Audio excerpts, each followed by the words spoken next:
Today I will be showing you how to make a simple customization of my Merry and Magical Unicorn Christmas holiday card.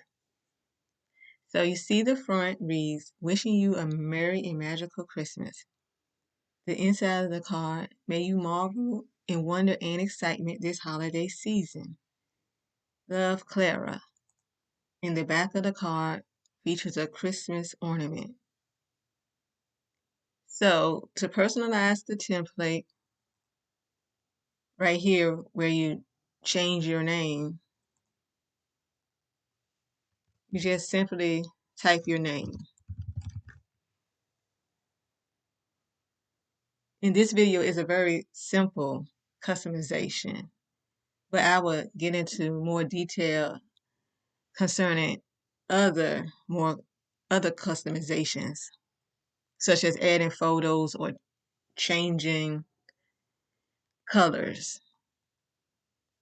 You choose if you want an envelope or not, in the size,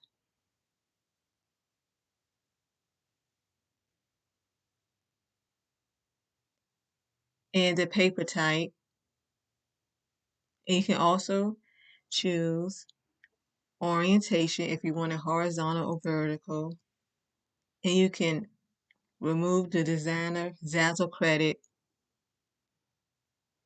at 10-cent extra cost. Okay, I hope you learned something today. Thank you for watching.